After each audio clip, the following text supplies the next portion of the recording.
Thanks for coming in here. Thanks for coming to a talk on privacy, and I'm going to apologize ahead of time. There's no code in this talk. This is a very high-level talk. I've gone to conferences and spent all days at conferences about this topic, so I tried to distill it down into 20 minutes. Let's see how I do. So about me, VP of Engineering at Valamel. I'll talk a little about what Valamel does here in a second.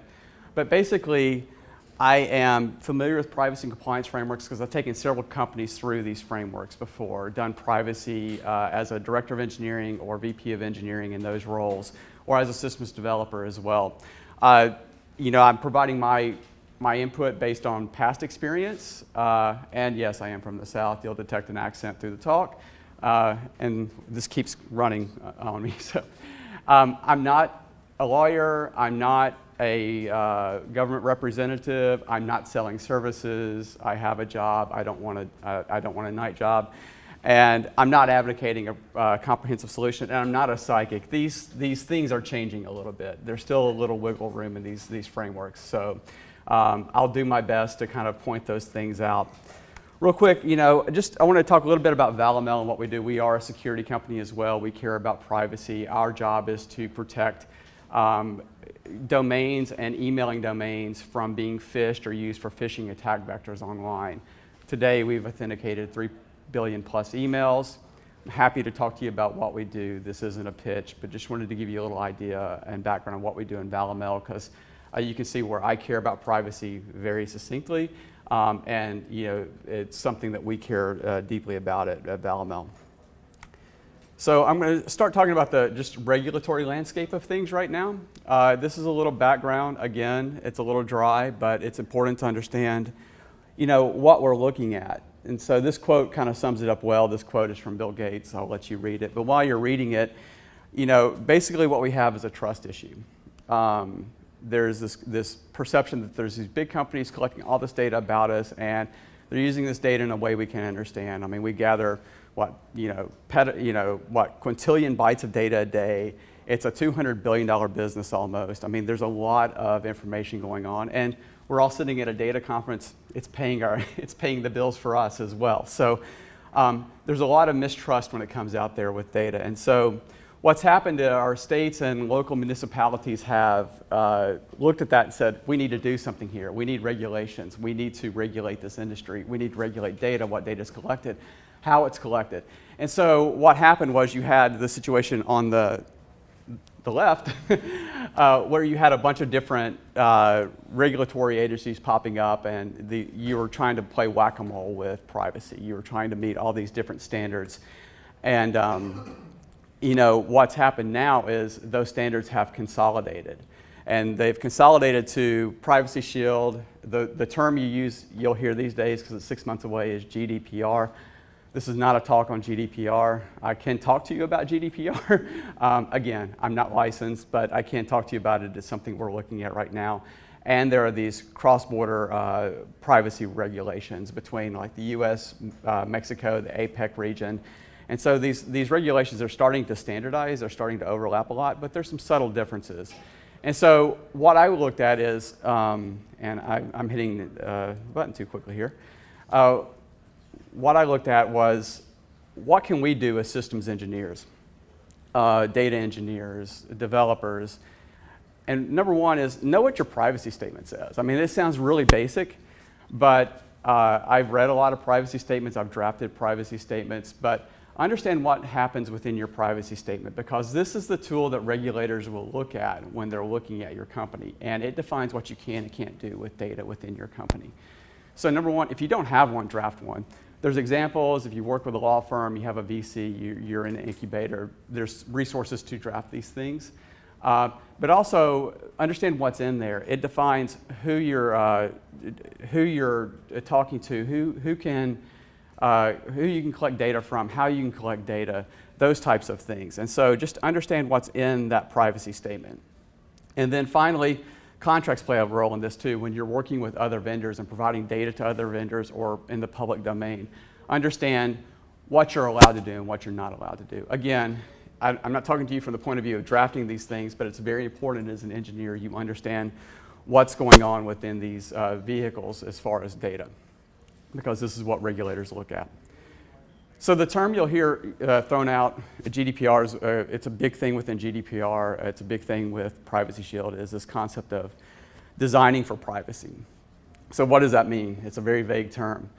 Essentially, if you look at definitions and you talk to people, it really means store only what you need to store. So it sounds common sense, but no data hoarding. You get away from data hoarding or storing data, especially sensitive personal information that you don't need just because you think you might need it. The advice would be not to store it if you don't need it or don't have an explicit purpose for it. And then, isolate that data as well. I mean, we work with microservices, distributed systems, things like that. Throwing everything in a big data lake is great, but if that data lake is somehow compromised, you have access to everything. So, store data in isolation. It's just good domain, it's domain-driven design. It's, just very good practice. And that way, if there is a breach or compromise, part of the data might be compromised, but you could potentially isolate data and not have it all compromised. And then finally, understand what's in your systems as well. And so this is something that a compliance officer will probably knock on your desk one day and ask for. And it will be a data privacy assessment or data privacy impact assessment. Just be aware, it's coming. Especially if you do business with any citizens in the EU or your company is transferring data from the EU to the US. And so what they're going to really want to know is what data you're storing and a classification of that data. If it's personal, if it's sensitive. Sensitive information is like healthcare information, or it's information used to classify people that are in unions or political preferences or sexual orientation, things like that. Also, they want to know if you encrypt your data. So encrypt your data at rest. If you're in Amazon, this is dirt simple. So encrypt your data, use HTTPS, know where it's stored, know who has access to it, and know who it's shared with, explicitly who it's shared with. Those are the things they are going to be interested in. So if you can get out ahead of it, you'll save yourself a lot of headache down the road. So next is opting in. And so this is Devin's attempt at creating a slide, because I thought I had too many words on my slide, so I wanted to put some graphics up there. But the opting in is very important right now. So when users sign up for your system, they have to explicitly opt in to your terms and privacy. That is very explicit, it's a best practice now. And then there's this other step, and this is called the double opt-in, where you have to send them a message and you have to authenticate that they are who they say they are. MailChimp's in trouble for this right now, actually. We're good friends with MailChimp, we know them very well, but they actually, by default, turned off double opt-in a while back, and that caused a controversy. And especially if you're dealing with, again, EU, Privacy Shield, data in the EU, double opt-in is a must. And then once you do an opt-in, you have to give customers the opportunity to opt out of your system as well. This can be as simple as disabling their account. I mean, this doesn't have to be very explicit, it doesn't have to be very fancy, but there has to be a mechanism to where they can say, I don't want to use your service anymore, so I'm turning off my access, and you have to honor that access.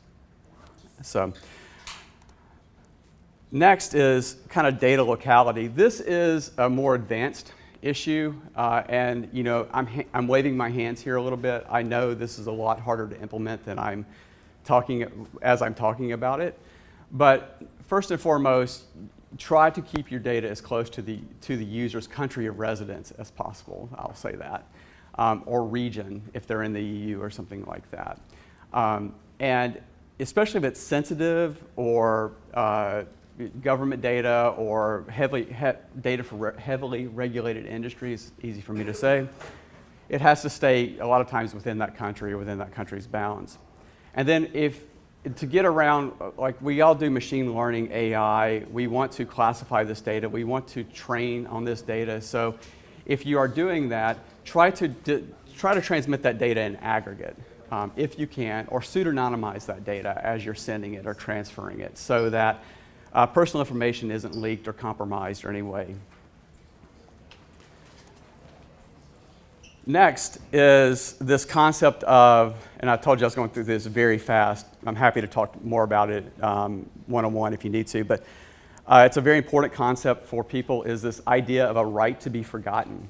And what this is stating at a very high level is, I don't want my data in your system anymore. Remove all personal information from your system, all information that you've collected about me in your system. Again, this is the trust issue of companies gathering massive amounts of information. I don't know what decisions are being made. I don't know how my data is being used, so get my data out of your system. This is really tricky, and the regulations are a little vague, and there's a lot of gray area here. So as you start digging into this, you'll bang your head against your desk a little bit, because there are some reasons to retain data. Obviously, if it's needed for legal reasons, if it's needed for business operations, think of fraud detection or statutes of limitation, things like that, you have the right to retain that data. Another one is you have to provide evidence that the data was deleted, right? So you have to somehow retain a record saying that you deleted their data.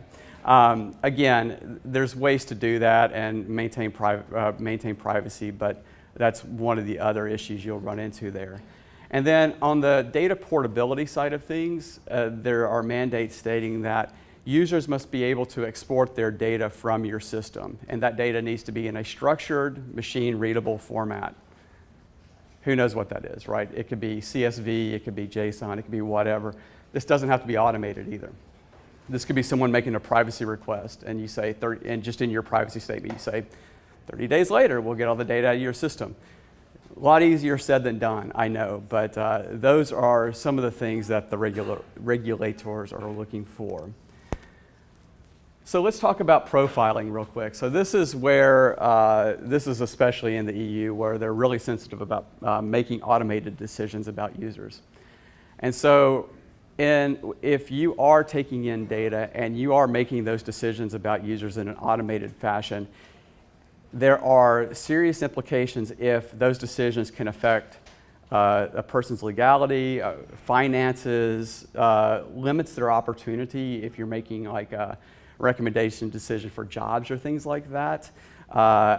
You can even discriminate by accident, and there's a lot of case studies out there where people have accidentally been discriminated by through automated decisions and things like that. So I won't go into those, but you need to be aware of those things. And if you do fall in this category of profiling users or making automated decisions about users, you have to do these things at a minimum. Number one, you have to make sure that a human can intervene in the decision-making process.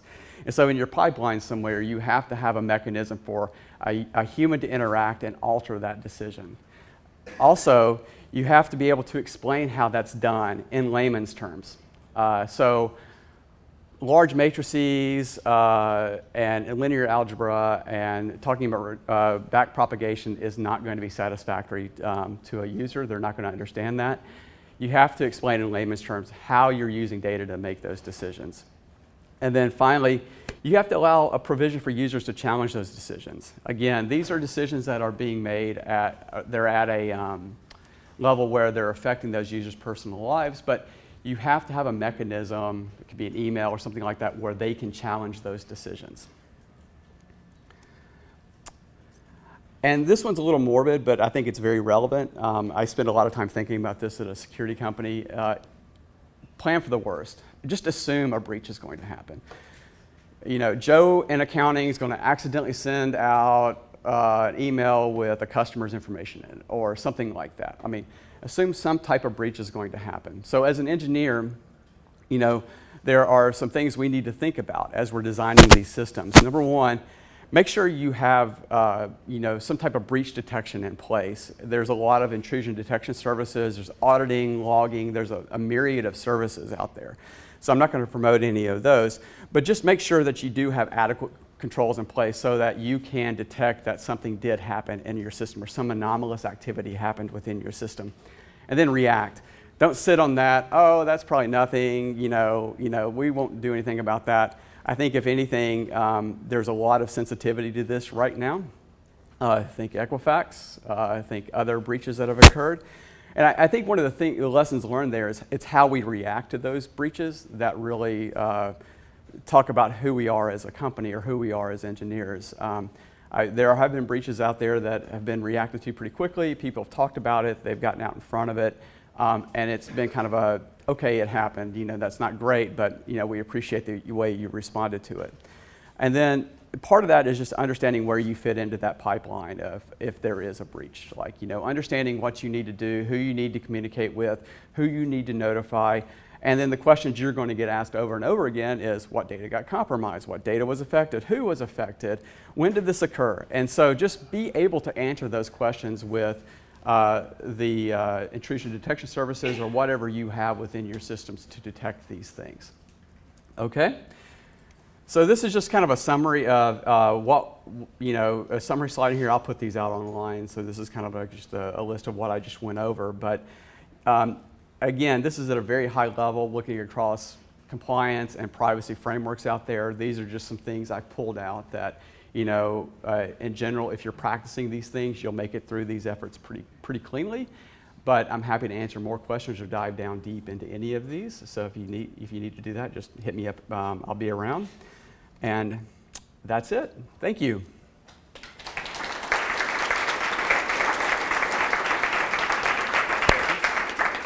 Questions? Sure. Does anybody have questions?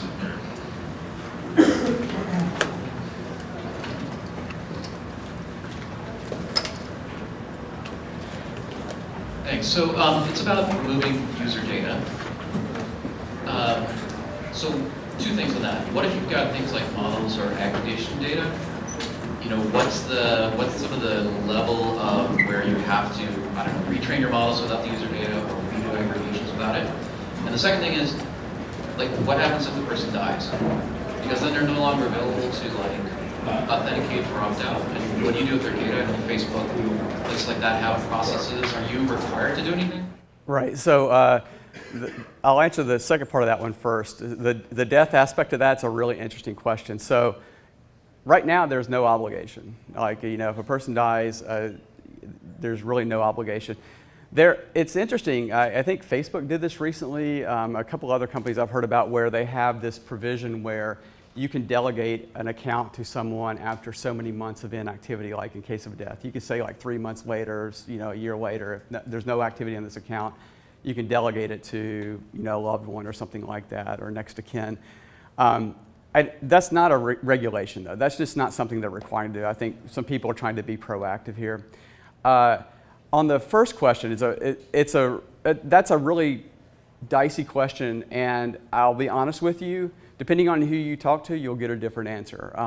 But what I've gleaned from my conversations is, as long as you have models and everything trained on personal data, but within the model, you can't dive into that model and detect that, oh, this is Devin Loftis in San Francisco, you're okay. If the data is an aggregate and the model's at a level where there's a wide enough population of data statistically where you can't pinpoint specific users or specific people within that data, you'll be good. Because that's data in aggregate in those terms, and they tend to be okay with that. You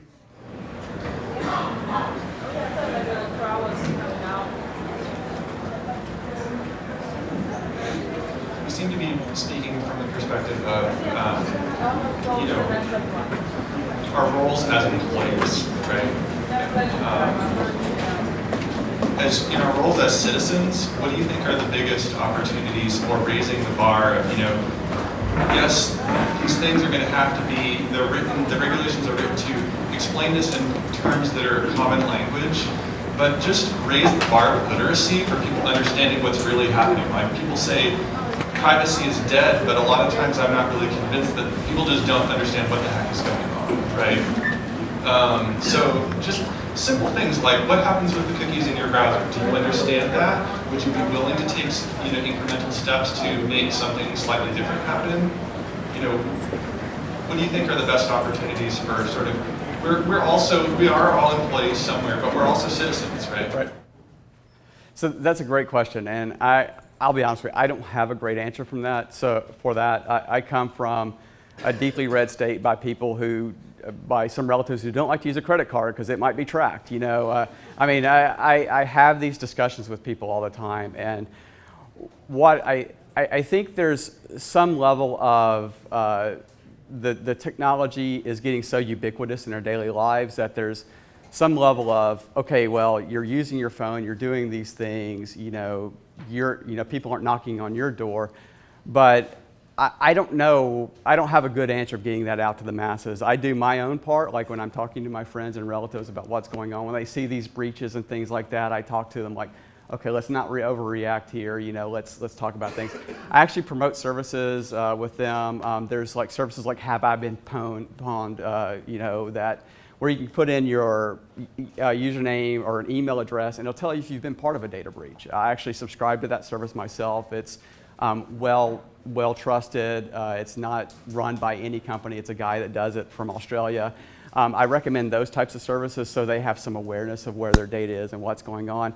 But we're competing too against, like, I think marketing is playing a large part of this. Like, we're competing against these companies that are promoting dark web scans. That's possible, right? Like, and all these fear tactics are out there. Like, lawyers are now getting on board and they're like, oh, have you been part of a breach? And, scaring people like that. So, we each have to do our part and promote what's going on and talk about what's really going on. We need to all be able to explain it as well. Like, I mean, we could go to a conference here and talk about some very advanced topics, but if you can't distill that topic down into and talk to somebody that has no math background, no computer background, it's going to sound very academic and it's going to be very off-putting, quite honestly. So I think that's what we can do, is learn how to explain these things in layman's terms to kind of dispel some of that myth and some of that aura around these things. But that's the best answer I have, and it's not a great one.